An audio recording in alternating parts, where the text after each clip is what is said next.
Hi, எல்லாரும் எப்படி இருக்கீங்க? Welcome back to my channel. நிறைய ஃப்ரெண்ட்ஸ் வந்து ஏர் ஃப்ரையரோட ரிவ்யூ போடுங்கன்னு கேட்டுகிட்டே இருந்தாங்க. அவங்களுக்காக தான் இந்த வீடியோவில் ப்ரைஸ் டீட்டெயில்ஸ் என்ன, எங்கே வாங்கினேன், நிஜமாவே இது யூஸ் ஆகுதான்றதான் கவர் பண்ணியிருப்பேன். இதனால வேறு ஏதாவது ஹெல்த் இஷ்யூ வருமா, கரண்ட் சார்ஜ் இதனால கூட வருமா, எந்த மாதிரி டைப்பில் வாங்கினா நல்லாயிருக்கும், எந்த லிட்டரில் வாங்கினா நல்லாயிருக்கும்ன்றது எல்லாத்தையுமே இதில் நான் சொல்லியிருப்பேன். வீடியோக்குள்ளே போகிறதுக்கு முன்னாடி நம்ம சேனலை சப்ஸ்கிரைப் பண்ணிட்டு பாருங்கள். ஃபஸ்ட்டு நான் எங்கே வாங்கினேன், என்ன பிராண்ட் டீட்டெயில்ஸை நான் சொல்லிடுறேன். நான் வந்து யூஏயில் இருக்கிற நூன் ஆப்பில் வந்து கொசோரி பிராண்டில் வந்து ஏர் ஃப்ரையர் வாங்கினேன். 3.8 லிட்டர், கிட்டத்தட்ட 4 லிட்டர் வரை இதோட கெப்பாசிட்டி வரும். லிட்டர்னு எதை சொல்றாங்கன்னா, நம்ம வந்து அந்த ட்ரே பேஸ்கெட் தான் சொல்லுவாங்க. உள்ள வந்து ஃபுட்டு எந்த அளவுக்கு வைக்கலாம், அதோட கெப்பாசிட்டி பிடிக்கும் அப்படின்றத தான் லிட்டர்னு சொல்றோம். இப்போ சின்ன சைஸ்ல நீங்க வாங்கினீங்கன்னா ஃபுட்டு வந்து 2 டைம் சமைக்கிற மாதிரி வரும். ஏன்னா குவான்டிட்டி வந்து அவ்வளவுதான் பிடிக்கும். இப்போ 4 பேருக்கு சமைக்கிற மாதிரி வாங்கினீங்கன்னா 4 லிட்டருக்கு மேல வாங்கினீங்கன்னா அதோட கெப்பாசிட்டி அளவு வந்து அதிகமாகவே எடுக்கும். எக்ஸாம்பிள் வந்து ஃப்ரெஞ்ச் ஃப்ரைஸ் பண்ண போறீங்க அப்படின்னா 4 பேருக்கு தேவையானதை வந்து ஒரேடியா போட்டு நம்ம வந்து அதை ஃப்ரை பண்ணி எடுத்துக்கலாம். இதே 2-2.5 லிட்டர்னா அதோட குவான்டிட்டி வந்து ரொம்ப கம்மியாக தான் உள்ள போட்டு குக் பண்ண முடியும். அதனால வாங்கும்போது அதோட கெப்பாசிட்டியை பார்த்து வாங்குறது நல்லது. இதோட பிரைஸ் வந்து 250 டிராம்க்கு நான் வாங்கினேன். நம்ம ஊர் பிரைஸ்க்கு வந்து 5500 ரூபி வரை வரும். இந்த பேஸ்கெட்குள்ள பார்த்தீங்கன்னா ஒரு ட்ரே மாதிரி வரும். இதை நம்ம ஈஸியாக ரிமூவ் பண்ணிட்டு க்ளீன் பண்ணிட்டு மறுபடியும் ஃபிக்ஸ் பண்ணி. இது எதுக்காக யூஸ் ஆகும்னா, சிக்கன் தந்தூரின்னு ஏதாவது ஃப்ரை பண்ணும்போது அதோட ஆயில் மசாலாலாம் கீழே ஃபில்டர் ஆகிற மாதிரி இருக்கணும். அதனால வந்து இந்த பிளேட் கொடுத்துருப்பாங்க. இந்த ட்ரே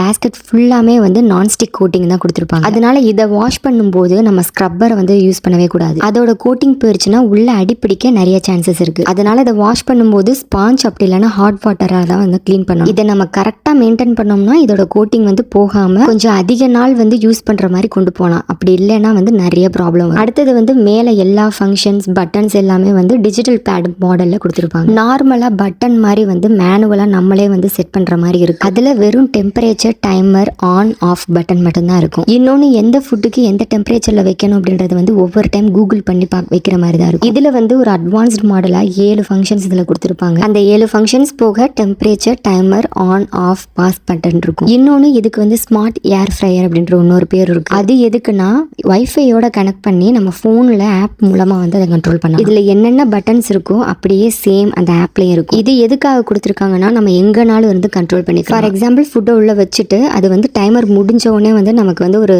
சவுண்ட் அலர்ட் காட்டும். நீங்க வீட்டுல ரூம்ல வந்து ஏதாவது ஒரு வேலை பார்த்துட்டு இருந்தாலும் இல்லை டிஸ்டன்ஸ்ல இருந்தாலுமே வந்து அந்த நோட்டிஃபிகேஷன் பார்த்து நீங்களே ஆஃப் பண்ணிடலாம். இல்லைன்னா நீங்க 2வது டைம் அதை குக் பண்ணணும்னு நினைச்சீங்கன்னா மொபைல்லே வந்து மறுபடியும் டெம்பரேச்சர் எல்லாமே வந்து அந்த ஃபங்க்ஷன்லாம் செட் பண்ணி நீங்களே ஆன் பண்ணி விட்டுறலாம். நோட்டிஃபிகேஷன் எல்லாமே வாய்ஸாக தான் வரும். நடுவில் ஷேக் பண்ணும்போது இல்லை சப்போஸ் பேர்ன் ஆனாலுமே எல்லாமே வாய்ஸாக நம்ம கலர் கொடுத்துட்டே இருக்கும். இது எப்படி வைஃபைல கனெக்ட் பண்ணணும், அப்புறம் ஆப் டவுன்லோட் பண்ணிட்டு எப்படி வந்து அதோட லிங்க் பண்ணணும் அப்படின்றத வந்து வீடியோவோட கடைசி சொல்றேன். இந்த டிஜிட்டல் பேட்ல இருக்கிறது இது வந்து பவர் ஆன் பட்டன். அப்படியே மொபைல் ஸ்கிரீன் ஆப்ரேட் பண்ற மாதிரி தான் இருக்கும். வேற எதுவும் வச்சு இதை வந்து ஸ்கிராச் பண்ணோம்னா அந்த பட்டனே போயிடும். ஸோ இந்த இடத்துல வந்து வெயிட்டான திங்ஸ் மேலே எதுவும் வைக்காத அளவுக்கு பார்த்துக்கணும். இதுக்கு மேலே இருக்கிறது வந்து டெம்பரேச்சர் ஆப்ஷன் தான். இதை வந்து கூட்டி வச்சுக்கலாம், கம்மி பண்ணி வச்சுக்கலாம். அதுக்கு மேலே கீழே ஒரு ஆரோ பட்டன் மாதிரி கொடுத்துருப்பாங்க. எல்லா ஏர் ஃப்ரையருமே மேக்ஸிமம் டெம்பரேச்சர் ஒவ்வொன்றுக்கும் ஒவ்வொரு மாதிரி மாறும். என்னதுக்கு வந்து 230 டிகிரி செல்சியஸ் தான் மேக்ஸிமம் டெம்பரேச்சர். சிலதுக்கு மேக்ஸிமம் வந்து 200 வரைக்கும் தான் வைக்க முடியும். சிலதுக்கு வந்து 330 வரையும் வச்சுக்கலாம். அப்படின்னு ஒவ்வொன்றுக்கும் ஒவ்வொரு ஆப்ஷன் இருக்கும். இப்போ என்னதுக்கு வந்து 230 டிகிரி செல்சியஸ் தான் மேக்ஸிமம்னா, அதுக்கு மேலே வந்து குக் பண்ண நினைக்கும் போது 230லயே டைமரை தான் நம்ம கூட்டி வைக்கணும். ரொம்ப பெரிய பெரிய மீட் சமைப்பாங்க, இல்லை ஹோல் சிக்கன் சமைப்பாங்க, அப்படி இருக்கிறவங்க வந்து 330 டிகிரி செல்சியஸ் அந்த மாதிரி வாங்க. ஸோ ஏர் ஃப்ரையரில் பேஸ்கெட் லிட்டர் எப்படி முக்கியமோ அதே மாதிரி தான் டெம்பரேச்சர் மேக்ஸிமம் எவ்வளோ வைக்க முடியுன்றதை வந்து பார்த்து வாங்க. அடுத்து வந்து மேலே இருக்கிறது எல்லாமே வந்து அந்த 7 ஃபங்க்ஷன்ஸ் மோடுன்னு சொல்லியிருந்தேன் இல்லையா, அதுதான் கொடுத்துருப்பாங்க. Chicken, fries, bacon, steak, veggies அப்படின்னு ஒவ்வொரு ஆப்ஷனும் வந்து ஒவ்வொரு ஃபங்க்ஷன் மோடு மாதிரி. இது எல்லாமே ஆட்டோமேட்டிக் செட்டிங்ஸ் மாதிரி. இப்போ நான் சிக்கனை வந்து கிளிக் பண்ணேன்னா சிக்கனுக்கு எவ்வளோ டெம்பரேச்சர் இருக்குமோ அது ஆட்டோமேட்டிக்காக வந்து அதுவே எனேபிள் ஆயிடும். ஸோ என்ன ஃபுட்டு நம்ம வைக்கிறோமோ அதுக்கேற்ற ஃபங்க்ஷன்ஸ் மேலே வந்து நம்ம கிளிக் பண்ணிட்டோம்னா ஆட்டோமேட்டிக்காக அதுவே வந்து டெம்பரேச்சர் செட் பண்ணிக்கிறோம். அது கூட டைமரும் வந்து செட் ஆயிரும். Temperature, timer at a time வந்து அதுவே வந்து செலக்ட் பண்ணிக்கிறோம். நம்ம சிக்கன் ப்ரெஸ் பண்ணிட்டோம்னா அடுத்து ஸ்டார்ட் பட்டன் ப்ரெஸ் பண்ணால் போதும். வேற எந்த டைமரோ டெம்பரேச்சரோ நம்ம வைக்க தேவையில்லை. இப்போ நம்ம ஏதாவது சிக்கன் ஃபங்க்ஷனை ப்ரெஸ் பண்ணிட்டு நம்ம மேனுவலாக ஏதாவது டெம்பரேச்சர் அட்ஜஸ்ட் பண்ணணும்னு நினச்சா கூட அட்ஜஸ்ட் பண்ணிக்கலாம். ப்ரீ ஹீட் ஆப்ஷனும் சேம் தான். மேலே இருக்கிற ஆப்ஷன் மாதிரியே தான். அதே டெம்பரேச்சர் அதிகபட்ச டைம் வந்து செட் பண்ணிக்கிறோம். இது வந்து ஏதாவது ஒரு ஃபுட்டை வந்து குக் பண்ணுறதுக்கு முன்னாடி ப்ரீ ஹீட் பண்ணுவோம் இல்லையா,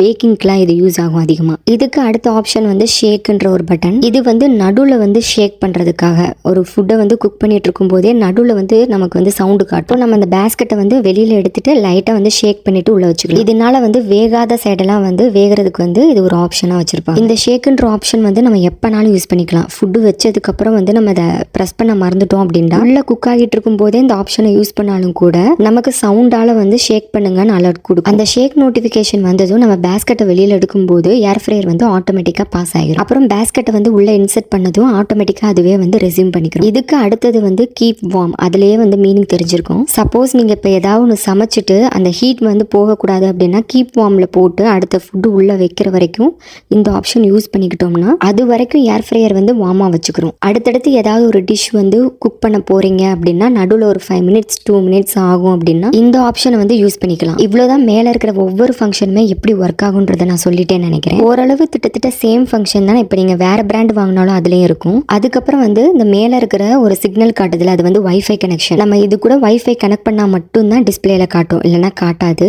நெக்ஸ்ட் வந்து இது நிஜமாவே யூஸ் ஆகுதா, வாங்கலாமா வேணாமான்ற டாபிக் போகலாம். என்னால் கிட்ட இருந்தே பார்த்துக்க முடியாத ஒரு சிச்சுவேஷன், ஆயில் இல்லாமல் சமைக்கணும், வேமா சமைக்கணும் அப்படின்னு நினைக்கிறவங்களுக்கு வந்து இது ரொம்ப யூஸ் ஆகும். எனக்கு அதிகமாக யூஸ் ஆகுறது வந்து ஆயிலில் டீப் ஃப்ரை பண்ணுறது வந்து கொஞ்சம் டைம் எடுக்கும். இன்னொன்று நம்ம அதுக்கிட்டே நின்றுட்டு பரட்டி விட்டுட்டே இருக்கணும். இதுனா நம்ம ஃப்ரை பண்ணுறதுக்கு இதில் வச்சுட்டு பேரலாம் வேற வேலையை பார்த்துட்டு போயிடலாம். மெயினாக வாங்கினது வந்து குக்கிங் டைமை வந்து எனக்கு ரெடியூஸ் பண்ணுது. அதுக்காக தான் மெயினாக வாங்கினேன். நிறைய பேருக்கு வந்து ஆயிலில் குக் பண்ணி சாப்பிட்டுட்டு இதில் திடீர்னு சாப்பிடும்போது டேஸ்ட் வந்து கொஞ்சம் டிஃப்ரெண்ட்டாக தெரியும். அதுக்கு வந்து நீங்கள் ஏதாவது குக் பண்ணும்போது மேலே வந்து ஆயில் அப்ளை பண்ணிக்கிட்டீங்கன்னா அதோட டேஸ்ட் வந்து பேலன்ஸ் பண்ணிக்கலாம். உண்மையை சொல்ல போனால் நான் டெய்லி இதை யூஸ் பண்ண மாட்டேன். அதிகமாக டிஷ்ஷஸ் பண்ணும்போதோ இல்லை ஏதாவது ஸ்நாக்ஸ் இல்லாத போதோ இல்லைன்னா பேக்கிங் பண்ணுறதுக்கு, ஃப்ரூட்ஸ் வெஜிடபிள் வந்து டீஹைட்ரேட் பண்ணுறதுக்கு, ஏதாவது ஃபுட்டை வந்து சூடு பண்ணுறதுக்கு இதுக்கெல்லாம் தான் நான் யூஸ் பண்ணுவேன். இப்போ இதை எப்படி மொபைலில் கனெக்ட் பண்ணுறதுன்னு பார்க்கலாம். இந்த பிராண்டுக்கான ஆப்பை வந்து ஃபர்ஸ்ட் டவுன்லோட் பண்ணுவோம். அது என்னன்றது அவங்களே இன்ஸ்ட்ரக்ஷன் கொடுத்துருப்பாங்க. அந்த ஆப் ஓப்பன் பண்ணதும் ஆட் டிவைஸில் வந்து நம்ம என்ன மாடல் வச்சிருக்கோமோ அதை ஆட் பண்ணுவோம். மோஸ்ட்லி அந்த ஃபோட்டோ பார்த்தே கண்டுபிடிச்சிடலாம். கீழே இருக்கிற நெக்ஸ்ட் பட்டனை கிளிக் பண்ணதும் ஃபோன் வந்து ப்ளூடூத் வந்து ஆன் பண்ண சொல்லும். சில டைம் ப்ளூடூத் வந்து அதுவே ஆன் ஆகும். அப்புறம் ஏர் ஃப்ரையர் கிட்ட ஃபோனை கொண்டு போய் பவர் பட்டனை 5 செகண்ட் வந்து ப்ரெஸ் பண்ண சொல்லணும். அப்புறம் ப்ரெஸ் பண்ணிக்கிட்டே இருக்கும்போதே வந்து கனெக்டின்ற இமேஜ் மாறும். ஏர் ஃப்ரையரோட கனெக்ட் ஆயிருச்சுன்னா டிக் மார்க் வரும். இப்போ டிவைஸ் கனெக்ட் ஆயிருச்சு.